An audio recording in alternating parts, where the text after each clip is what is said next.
Mihigo nabo baregwa hamwe barengutse kuri sentare nkuru mu Rwanda ku nshuro ya mbere nyuma y'amezi 5 bafunzwe by'agateganyo. Kizito yamenyekanye cyane mu Rwanda mu kubuhanzi bw'indirimbo z'ubwiyunge hamwe n'izimana. We nabo rero baregwa hamwe bakaba bagirizwa n'ubushinjacaha ivyaha 5 birimwo ubugambanyi.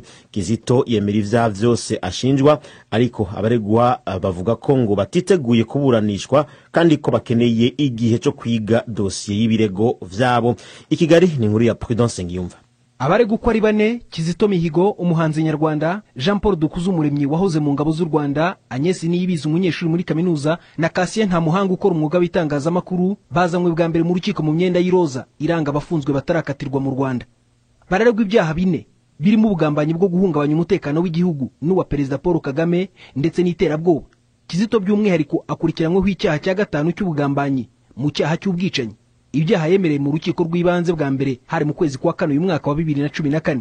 Mwiburanisha ry'igihe kitageze ku gice cy'isaha, abaregwa babwiye urukiko ko batiteguye kuburana kuko na nubu batarabona igihe gihagije cyo kwiga kuri dosiye yabo ikubiyemo ibirego bakurikiranyweho n'ubushinjacyaha. Babwira umucamanza ko babonye iyo dosiye ku mugoroba w'ijoro ryakeye kandi ko bitabashobokeye kwiga no kwitegura. Ntamuhanga umwe mu baregwa yabwiye urukiko ko afite ikindi kibazo cyo kubona umunyamategeko umwunganira.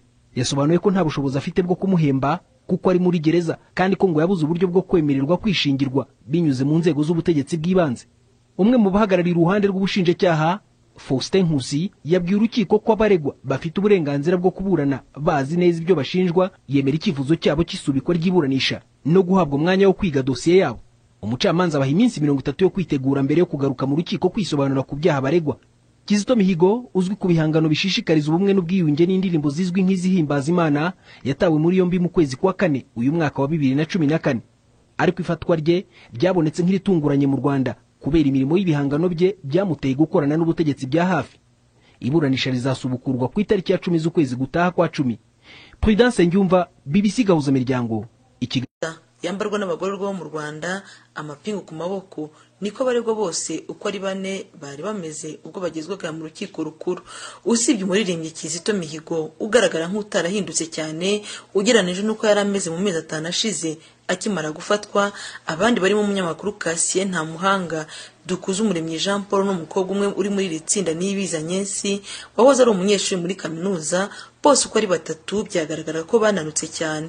Imbere y'urukiko rukuru abaregwa bagaragarije inteko y'abacamanza 3 ko batigeze bahaga umwanya n'amagereza bafungiyemo wo kuza gusoma dosiye zabo ku rukiko.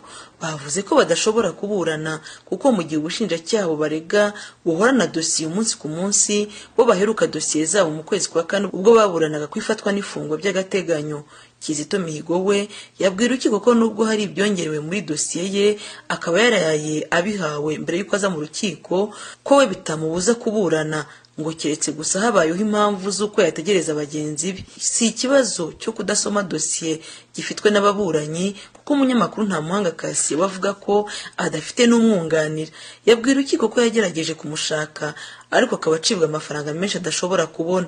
Ntamuhanga yabwira urukiko ko yanagerageje kwifashisha urugaga rw'abavoka ngo rumuhe wamufasha ngo agasabwa ibyemezo byerekana ko ari umukene, ariko iwaba havuka bakamusubiza ko atagaragara ku rutonde rw'ubudehe rwerekana ko ari umukene. Ntamuhanga akavuga ko ibi byo gushyira abantu mu byiciro bihabanye n'itegeko nshinga ry'u Rwanda rivuga ko abantu bareshya, ngo kubashyira mu byiciro asanga ari ugucamo abanyarwanda ibice. Urukiko rwatanze igihe kingana n'ukwezi ngo abaregwa bose babe babonye ibyo bakeneye mbere y'uko urubanza rutangira mu mizi. Kizito Mihigo aregwa ibyaha birimo gushaka kwica abayobozi bakuru barimo na Perezida Paul Kagame ndetse no kujya mu bikorwa bihungabanya umutekano w'igihugu. Umunyamakuru Ntamuhanga Cassien waregwa ko ari we watanze amakuru ya bamwe mu bayobozi bagombaga kwicwa ngo bahorera Colonel Patrick Karegeya waguye muri Afurika y'Epfo. Ntamuhanga kandi ngo ni nawe watanze amafaranga ya mbere yagombaga kwifashishwa haterwa grenade mu mujyi wa Kigali. Dukuzumuremyi Jean Paul waregwa ko yagiye igoma kwiga grenade yagombaga gutera mu mujyi wa Kigali ndetse agahabwa amafaranga yari kumufasha muri icyo gikorwa. Agnes Niyibizi umunyeshuri muri kaminuza waregwa kuba yaragize uruhare rwo gushyikiriza amafaranga bagombaga gutera grenade mu mujyi wa Kigali. Bose uko ari bane ubwo baburanaga kwifatwa n'ifungwa bari bemeye uruhare bagize muri ibi byaha baregwa. Kuva umuhanzi Kizito Mihigo yatabwa muri yombi mu kwezi kwa kane, indirimbo ze zaciwe kuri radiyo y'igihugu ndetse n'andi ku maradiyo yigenga, izo ndirimbo ntizikikunze kumvikana.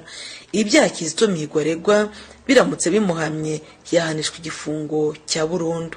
Assumpta Kaboyi, Ijwi rya Amerika. Yongeye kugezwa imbere y'urukiko rukuru rwa Kigali ku birego by'uko harimo ubugambanyi yaba yarakoreye igihugu cyangwa se gushaka guhungabanya umutekano w'umukuru w'igihugu cy'u Rwanda Paul Kagame. Umucamanza yasubitse iburanisha mu gihe cy'ukwezi nyuma y'uko abareganwa na Kizito batangarije y'uko batiteguye kuburana uyu munsi. Ku rundi ruhande ariko Kizito yabwiye urukiko y'uko dosiye ye yatandukanywa n'iz'abandi kugira ngo yihutishe iburana rye. Mugenzi wacu Prudence Ngiyumva yakurikiranye urwo rubanza. Bitandukanye n'iburanisha rya mbere, abaregwa bose uko ari bane baje mu rukiko bafite ababunganira mu mategeko. Ariko mu gihe cy'itangizwa ry'urubanza, umwe mu bashinjwa ibyaha Kizito Mihigo niwe wenyine wabwiye urukiko ko yiteguye kuburana. Abareganwa nawe barimo Jean Paul Dukuzumuremyi wahoze mu ngabo z'u Rwanda, Agnes Niyibizi umunyeshuri muri kaminuza na Cassien Ntamuhanga wakoraga umwuga w'itangazamakuru, babwiye umucamanza ko babonye abunganizi mu mategeko vuba bahawe n'urugaga rw'abanyamategeko mu Rwanda, ariko ko batarabona igihe gihagije cyo gutegurana nabo dosiye zabo ku byaha baregwa. Basaba guhabwa indi minsi mbere yo kuburana mu mizi. Icyifuzo kitashimishije Kizito na gato, wavuze ko amaze igihe kandi ko yaje mu rukiko yiteguye kuburana. Asaba urukiko ko dosiye y'ibyaha aregwa yatandukanywa n'iz'abandi akabasha kuburana. Uruhande rw'ubushinjacyaha ariko rwanze icyifuzo cyo gutandukanya dosiye z'abaregwa kuko buvuga ko zifitanye isano ku byo bashinjwa. Kizito wamenyekanye cyane mu Rwanda ku buhanzi bw'indirimbo ku nsanganyamatsiko z'ubumwe n'ubwiyunge ndetse n'iz'amadini, we na bagenzi be bamaze amezi arenga 5 bafunzwe by'agateganyo bataraburanishwa mu mizi. Ubushinjacyaha bwemeye icyifuzo cy'abaregwa cyo kongererwa iminsi yo kwiga dosiye yabo mbere yo kwisobanura mu rukiko. Faustin Nkusi, umwe muri babiri bahagarariye ubushinjacyaha, yabwiye urukiko ko gusubika iburanisha bikuraho icyo yise urwitwazo ku baregwa bakazabasha kugaruka mu rukiko biteguye. Umucamanza atangaza ko iburanisha rizasubukurwa ku itariki ya 6 ukwezi gutaha kwa 11. Ifatwa ry'umuhanzi Kizito Mihigo mu kwezi kwa 4 uyu mwaka by'umwihariko ryatunguye benshi mu Rwanda kubera imirimo y'ibihangano bye byamuteye kumenyekana mu gihugu no gukorana. Ubwo urubanza rwa Kizito Mihigo nabo bareganwa nabo rwasubukurwaga kuri wa 5, bamwe mu baregwa bongeye gusaba guhabwa umwanya uhagije bakabasha gusoma dosiye zabo ngo bumve neza ibyo baregwa. Ibi birareba umunyamakuru Cassien Ntamuhanga, Jean Paul Dukuzumuremyi, abandi barimo umukobwa witwa Agnes Niyibizi n'umuririmbyi Kizito Mihigo bavuga ko bamaze gusoma dosiye zabo ndetse bakaba bari biteguye kuburana. Kuri Kizito Mihigo we no mu kwezi gushize ubwo bagenzi be bagaragazaga inzitizi zituma bataburana birimo ko batazi dosiye zabo, we yari yavuze ko yiteguye kuburana. Ibi byatumye Kizito Mihigo n'abunganizi bo mu mategeko bavuga ko urubanza rw'uwo bunganira rwatandukanwa kuko Kizito ubwe yavuze ko usibye Cassien Ntamuhangazi ko abandi bose atigeze agira aho ahurira nabo, akaba asanga gukomeza kuba mu itsinda ry'abantu benshi kandi yemeza ko ntaho ibyo akurikiranyweho bihuriye n'ibya bagenzi be, maze avuga ko ibi bikomeje kuba intandaro yo gutinza urubanza rwe. Ubushinjacyaha bavuga ko urubanza rudakwiye gutandukanywa ngo kuko abaregwa bose bagiye bafite aho bahurira mu ikorwa ry'icyaha. Urukiko rwo rwasabye ko ababuranyi batatinda kuri iki kibazo cyo gutandukanya imanza ngo kuko igihe cyabyo kitaragera. Urukiko rwimuye uru rubanza tariki ya 6 z'ukwezi gutaha. Urukiko rusaba ababuranyi bose ko bazaza biteguye kuburana. Kizito Mihigo aregwa ibyaha birimo gushaka kwicisha abayobozi bakuru barimo na Perezida Kagame ndetse no kujya mu bikorwa bihungabanya umudendezo w'igihugu. Umunyamakuru Ntamuhanga Cassien waregwa ko ari we watanze amakuru ya bamwe mu bayobozi bagombaga kwicwa ngo bahorere Colonel Patrick Karegeya waguye muri Afrika. Mu mizi abunganizi ba Kizito bateye utwatsi ibyo bunganira aregwa byose, bavuga ko ibyo aregwa bidahagije ngo byitwe icyaha. Ibi binyuranye n'ibyo uwo bunganira Kizito Mihigo avuga, kuko avuga ko ibyo aregwa byose abyemera ndetse akabisabira imbabazi. Ubushinjacyaha bwasobanuye ibyaha bya Kizito Mihigo akurikiranyweho, busobanura imikorere y'icyaha cyo gufasha umutwe w'abagizi ba nabi. Ubushinjacyaha buvuga ko Kizito yemeye gufasha umutwe wa RNC na FDLR ngo bari gukora ibikorwa bibi bifashishije urubyiruko rwitwa abatangana rwari gushyirwaho. Uwo mutwe w'urubyiruko ngo wari gushyirirwaho muri Tanzania. Kizito ngo yari kujya muri FDLR akifotoranya n'umwana wa FDLR ngo bigaragaza ko nk'umuntu warokotse jenoside yababariye abahutu. Kizito yabwiye urukiko ko yumvaga guterura umwana wa FDLR nta kibazo kirimo ngo kuko uwo mwana ari umuziranenge. Ubushinjacyaha buvuga ko Kizito yari mu mugambi w'abashakaga kuzana intambara mu gihugu, bigasobanurwa n'ibyo yandikiranaga n'uwitwa Sankara wa RNC, aho Kizito ngo yaba yarabwiye Sankara ko yifuzaga ko mu Rwanda haba impinduka ariko hatabaye intambara.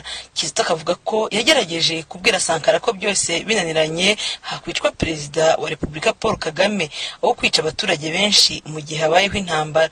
Kizito yabwiye urukiko ko ibyo yakoze atafashe umwanya wo kubitekereza, ngo yafashe umwanya wo gusaba imbabazi Perezida wa Repubulika kuko nta burenganzira bwo kumutangaho igitambo ngo yicwe yari afite, ko byose abisabira imbabazi Abanyarwanda kandi na nyuma y'uru rubanza ngo azakomeza abisabira imbabazi. Mu gihe Kizito yemera ibyo aregwa byose, abamwunganira bo bavuga ko ibyo Kizito akurikiranyweho bitagize icyaha. Abamwunganira bakavuga ko Kizito yemera ibyaha nk'umuntu utazi amategeko kandi ugendera ku mahame y'idini. Abunganizi ba Kizito bakavuga ko Kizito atabasha kurema umutwe w'abagizi ba nabi kuko atigeze agira uruhare mu gushinga FDLR cyangwa RNC. Abunganizi ba Kizito bakavuga ko icyo Kizito yakoze ari ukuvuga nabi ubutegetsi, ngo yaba yararezwe iki cyaha byari kumvikana. Abunganizi ba Kizito bavuga ko habayeho ibiganiro ariko bitigeze bigira icyo bigeraho. Kutumvikana kw'abunganizi n'ubunganirwa biba bivuze iki se ku rwego rw'amategeko? Negere Maître Beatrice Mukawera abitangaho ibisobanuro. Ubundi ntabwo icyaha kigirwa icyaha nuko umuntu yacyemeye. Icyaha kigirwa icyaha nuko ibikorwa bihujwe n'amategeko. Ntabwo rero kuba yakwemera abunganizi bahakana ntabwo bivuga yuko aho ngaho twahita tuvuga ko kuba yacyemeye ari byo biri gutumye icyaha cyitwa icyaha. Nayo mpamvu abanyamategeko babaho kugira ngo umuntu yunganirwe, ni ukugira ngo niba wa wundi utazi amategeko wunganira ibyo avuga nawe bihuze n'amategeko umufashe imbere y'urukiko. Ubusenje nkagusitaraho nabishaka ushobora kumbwira ngo ni icyaha, je nkacyemera kuko ntazi amategeko, ariko umunyamategeko ageze imbere y'urukiko yakubwira yuko atari icyaha. Ku itegeko ntiribiteganya nk'icyaha. Amategeko ubundi kugira ngo icyaha cyitwa icyaha hari ibintu bitatu bigomba guhura. Hari itegeko rigomba kuba riteganya icyo cyaha, hari n'ibikorwa, hakabaho n'ubushake bwo gukora icyaha. Ibyo byose bitatu rero iyo babihuje nibyo byitwa icyaha. Hari uko iyo intention yo kwemera kuvuga ibyo ngibyo, ariko ibikorwa byabayeho habaho kwibaza si bingibi koko bigize icyo cyaha kivugwa. Nicyo umuntu yakwibaza, wenda ukavuga ati se wenda ese kuba wenda yaraganiriye n'uriya Sankara bigize icyaha. Icyo ngicyo nicyo umuntu yakwibaza. Ku munsi wa mbere w'urubanza rwa Kizito n'abagenzi be, uregwa n'abunganizi be bisobanuye ku byaha bibiri gusa Kizito akurikiranyweho: icyaha cyo gufasha no kureba umutwe w'iterabwoba n'icyaha cy'ubugambanyi. Ibi byaha byombi Kizito arabyemera. Abunganizi bo bakavuga ko ibyo ubushinjacyaha buvuga bitagize icyaha. Assumpta Kaboyi, Ijwi ry'Amerika, i Kigali. Ntamuhanga Cassien yahakanye ibyaha byose aregwa kandi yari yarabyemeye mu ibazwa rye rya mbere. Yabwira urukiko rukuru ko uburyo yafashwe mu tariki ya 7 z'ukwezi kwa 4 2014 ngo agafungirwa ahantu hatabona akajya arara ku isima ngo byatumye ubwo yabazwaga yarasubizaga ameze nk'uwataye umutwe. Ntamuhanga yabwira urukiko ko yagejejwe imbere y'abamubazaga bwa mbere tariki ya 14 z'ukwezi kwa 7 nyuma y'iminsi 7 abayeho mu buzima bukomeye. Cassien Ntamuhanga yabwira urukiko ko no muri izo nyandiko mvugo zose yakoreshejwe hari byinshi ngo yagiye yongererwamo amagambo ataraye. Ubushinjacyaha bwo buvuga ko bisanzwe kumuburanyi ahakanye ibyo yari yemeye mbere mu ibazwa rye, ariko ngo ntagaragaza impamvu zamuteye kubyemera. ubushinjacyaha bukavuga ko ibyo yavuze mu iburanishwa biteshwa agaciro hakagumaho ibyo yavuze mu bugenzacyaha n'ubushinjacyaha ndetse no mu rukiko ubwo yaburanaga ku ifatwa n'ifungwa rye. Ubushinjacyaha bwatanze urugero rw'urubanza rwaciwe n'urukiko rw'ikirenga aho rwafashe umwanzuro ku bantu bagenda bivuguruza mu manza zabo. Urukiko rw'ikirenga ruvuga ko iyo habayeho ibintu nk'ibi byo kwivuguruza, iyo uregwa yemeye ibyaha ku rwego rw'ubushinjacyaha akabyemera ku bugenzacyaha ndetse n'imbere y'urukiko arega ku ifatwa n'ifungwa by'agateganyo, ntacyo bihindura ku myemerere ye. Ibyo ubushinjacyaha bukabishingiraho busaba ko ibyo Ntamuhanga yagaragajije urukiko hakana ibyo yemeye mbere bitahabwa agaciro. Ubushinjacyaha burega Cassien Ntamuhanga ibyaha 4 cyo kureba umutwe w'abagizi ba nabi ngo Ntamuhanga yaba yarafatanije na RNC ndetse n'umutwe wa FDLR. Umwunganira akavuga ko iki cyaha cyo kureba umutwe w'abagizi ba nabi kidashoboka ngo kuko Ntamuhanga atari mu bashinze RNC ngo kuko yashinzwe muri 2010 kandi Ntamuhanga ibyo akurikiranyweho yarabikurikiranyweho muri 2013. Kureba umutwe wa FDLR ibyo umwunganira avuga ko FDLR yashinzwe muri 2000 Ntamuhanga agakurikiranwaho ibyaha nyuma y'imyaka 13 uyu mutwe uvutse. Ubushinjacyaha bunarega kandi Ntamuhanga icyaha cy'ubugambanyi cyo kugira nabi ubutegetsi buriho cyangwa perezida wa repubulika. Ubushinjacyaha buvuga ko Ntamuhanga ngo yari mu mugambi n'abantu bo muri RNC wo guhorera Colonel Patrick Karegeya. Ubushinjacyaha buvuga ko bari bamusabye ko yajya atangaza mu binyamakuru abasirikare ba FDL na RNC bafashwe, mu gihe bafashwe akabitangaza ngo baticwa. Ntamuhanga yemera ko aba bantu baganiraga ariko ntaho bigeze bavuga ko bagiye kurwanya ubutegetsi bakoresheje intambara. Asaba ubushinjacyaha gutanga ibimenyetso bigaragaza ibikorwa yari yatangiye gukora. Ubushinjacyaha bunarega Ntamuhanga icyaha cyo gucura umugambi n'icyaha cy'iterabwoba. Ubushinjacyaha bukavuga ko Sankara wa RNC na Ntamuhanga bari mu mugambi wo kwica bamwe mu bayobozi bakuru b'igihugu no gusenya ikiraro cya Nyabarongo. Ntamuhanga wavuga ko nta bwumvikane bwigeze bubaho hagati ya Sankara n'abandi bantu bo muri RNC ngo kuko buri wese atigeze ahabwa inshingano zo gukora. Ntamuhanga yasabye urukiko ko rwamukuraho ibyaha akurikiranyweho kuko afunzwe mu gihe kingana n'amezi 7 kandi ntacyo akurikiranyweho. Ntamuhanga yasabye urukiko kumuhanaguraho ibyaha byose aregwa ngo kuba yaravuganye n'umuntu witwa Sankara wo muri RNC atazi n'urwego afite muri RNC bitaba impamvu yo kumufunga amezi yose agera kuri 7. Muri iri tsinda ririmo Kizito Mihigo, Ntamuhanga na bagenzi babo 2 hamaze kuburanishwa 2 akaba hasigaye abandi 2. Urubanza rukaba rwimuriwe tariki ya 28 z'uku kwezi. Assumpta Kaboyi. Kizito Mihigo yasabye gukomeza urubanza rwe nta mwunganizi afite kubera ko we waburana yemera ibyaha hakabisabira imbabazi mu gihe abamwunganira be bagerageza kumukuraho icyaha bifashishije ingingo z'amategeko. Ni inkuru mugezwaho na mugenzi wacu Assumpta Kaboyi uri Kigali mu Rwanda. Ubwo urubanza rwa Kizito n'abagenzi be rwasubukurwaga mu rukiko rukuru, umuhanzi Kizito Mihigo yahise yaka ijambo maze asobanurira urukiko ko atagikeneye abamwunganira mu rubanza rwe, ko we aburana yemera icyaha kandi akagisabira imbabazi mu gihe abamwunganira bagerageza kuvuga ingingo z'amategeko bashaka kumukuraho ibyaha. Kizito Mihigo yahise abwira urukiko ko hari umwanzuro yateguye akawuha abamwunganira ngo bawushyikirize ubushinjacyaha n'urukiko ariko bagatinda kuwutanga, aboneraho guhita awitangira. Ubwo Kizito yatangiraga urubanza rwe yemeye ibyaha byose yaregwaga birimo kugambanira igihugu afatanije n'ishyaka ritaremerwa mu Rwanda rya RNC ndetse n'umutwe urwanya leta y'u Rwanda wa FDLR. Abamwunganiraga ubwo bari bagifite ububasha bwo kumwunganira bavugaga ko Kizito yemera ibyaha nk'umuntu utazi amategeko kandi ugendera ku mahame y'idini. Abunganizi ba Kizito bavugaga ko Kizito atafashije kurema umutwe w'abagizi ba nabi ngo kuko atigeze agira uruhare mu gushyiraho FDLR cyangwa RNC.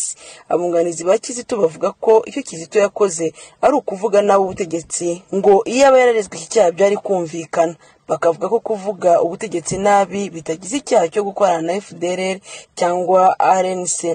Abunganizi ba Kizito bakabwira urukiko ko habayeho ibiganiro na bamwe mu bayoboke ba RNC ariko ibyo biganiro bitigeze bigira icyo bigeraho. Nubwo Kizito yari yararangije kuburana hagezweho kumva bagenzi be, ntibyabujije Kizito guhagarika uwamwunganiraga mu mategeko. Iki cyemezo gisa n'icyatunguye cyane umwunganizi wa Kizito wahise avuga mu ijwi risa nk'iribabaye ko mu gihe Kizito amwambuye ububasha bwo kumwunganira ari uburenganzira bwe kandi anakuyeho ibyo yaba yaramuvugiye mu gihe cya mbere. Kizito we yavuze ko ibyo yamuvugiye urukiko rushatse rwabimugumishaho. gusa asaba urukiko ko aho urubanza rugeze azaguma yiburanira ku giti cye. Umwunganizi wa Kizito Mihigo yahise asohoka mu cyumba cy'iburanisha mu gihe Kizito we yagumye mu rukiko yitonze arimo gusoma igitabo. Urubanza rwakomeje kumva abandi bari mu rubanza rumwe na Kizito Mihigo.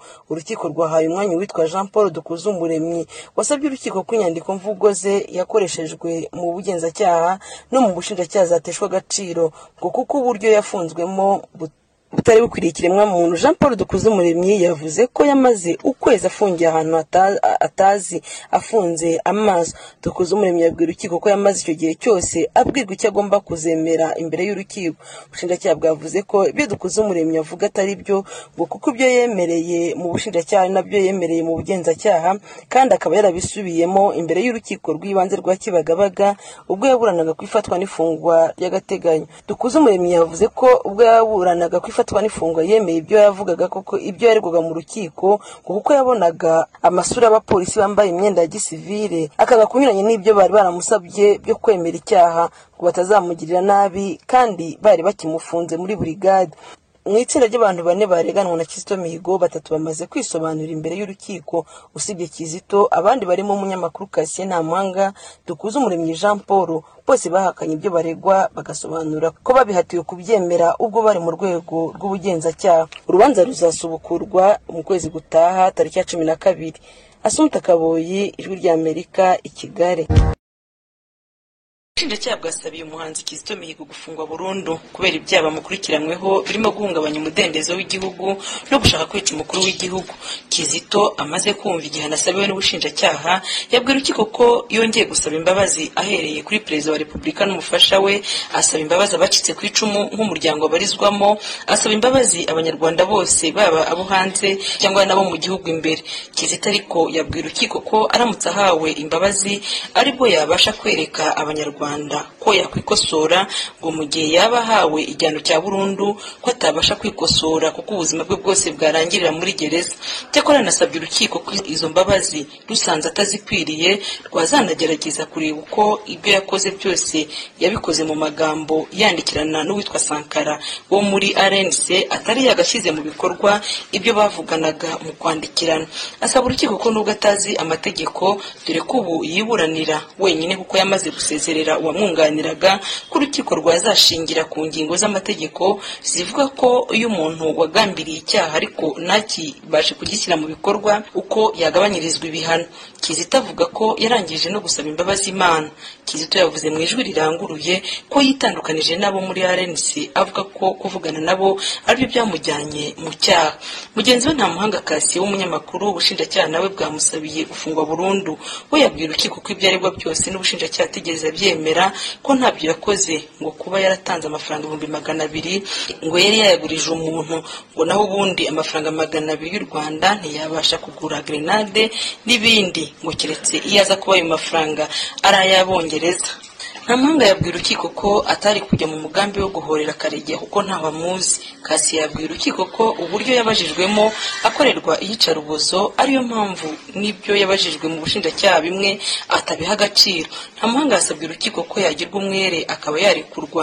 Mugenzi wabo Dukuzumuremyi Jean Paul uregwa kuba ari we wahawe amafaranga yagombaga gukoreshwa mu iterwa rya grenade, we yasabiwe gufungwa imyaka 50.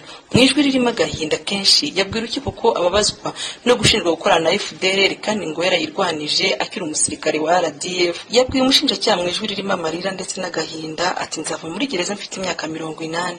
Ati kimbabaje nuko nzasanga utakiriho ngo kuko ubushinjacyaha buzi ukuri kandi umushinjacyaha kaburengaho ngo akamugerekaho icyaha.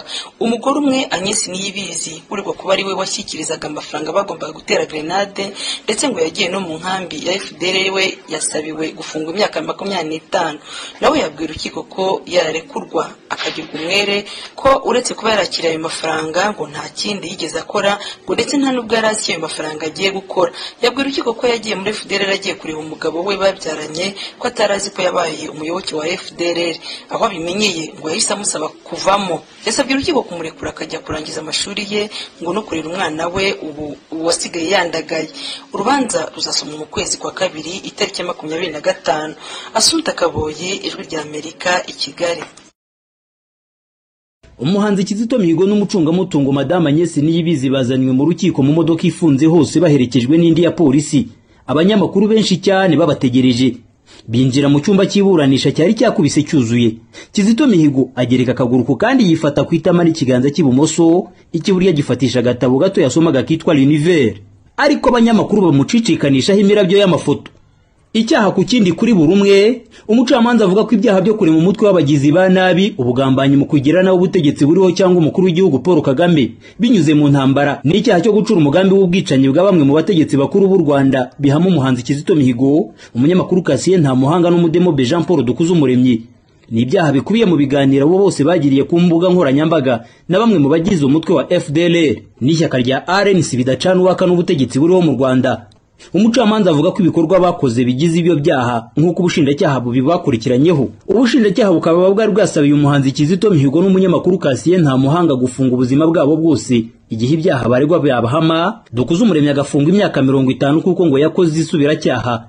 Mu gihe Agnes Niyibizi we ubushinjacyaha bwari bwamusabiye gufunga imyaka 25. Umuhanzi Kizito Mihigo akaba yari yaburanye yemera ibyaha, asaba imbabazi abanyarwanda n'umukuru w'igihugu Paul Kagame avuga ko atazabisubira. Umucamanza avuga ko Kizito Mihigo yagombye kuba afungwa burundu hamwe n'icyaha cyo gucura umugambi w'ubwicanyi, ariko ngo kuba ataragoye ubutabera bigize impamvu nyoroshya cyaha. Ntiyasubika igifungo nk'uko umuhanzi Kizito Mihigo yari yabyifuje, amuhanisha gufungwa imyaka 10. Umunyamakuru Cassien Ntamuhanga we ahanishwa gufungwa imyaka 25. Umudemobe Jean Paul Dukuzumuremyi umucamanza amuhanisha igifungo cy'imyaka 30. Avuga ko akiri n'umusirikare yahamwe n'ibyo byaha byamuhamye bigize isubiracyaha. Umucungamutungo Madame Agnes Niyibizi we umucamanza ategeka ko arekurwa urubanza rukimara gusomwa. Nta numwe mu bunganizi b'uregwa wagaragaye mu cyumba cy'iburanisha. Umuhanzi Kizito Mihigo yagaragaje isura isa n'iyishimye ugereranije nuko yari ameze. Ubushinjacyaha bukimusabira guhera mu buroko. Mu gusa no kutishimira imikirize y'urubanza, umunyamakuru Cassien Ntamuhanga yaratangiye kubwira itangazamakuru ko ibyakozwe aragahamamunwa. Abacungagereza baramukumakuma bamwigizayo. Mu magambo y'Igifaransa yabwiye itangazamakuru, umucungagereza musunikisha igitugu cyinshi cyane yagize ati quelle que soit la longueur de la nuit, le soleil finira par apparaître. Ingenekereje ni yamvugo y'abanyarwanda bagira ati nta joro ridacya. Ahita yurizwa imodoka ya gereza ari mu mapingu baramutwara. Umuhanzi Kizito Mihigo yatawe muri yombi mu ntangiriro z'ukwezi kwa kane umwaka ushize wa 2014, yabanje kuburana yunganiwe. Nyuma za kwirukana abunganizi avuga ko bashobora kumuteza ibibazo byo kuba yaraburanaga yemera ibyaha aregwa bo bakajya impaka n'ubushinjacyaha zishingiye ku mategeko ko nta byaha yakoze. Umunyamakuru Cassien Ntamuhanga n'umudemobe Jean Paul Dukuzumuremyi baburanye bahakana ibyaha byose baregwa, bavuga ko babyemejwe n'ingoyi bariho.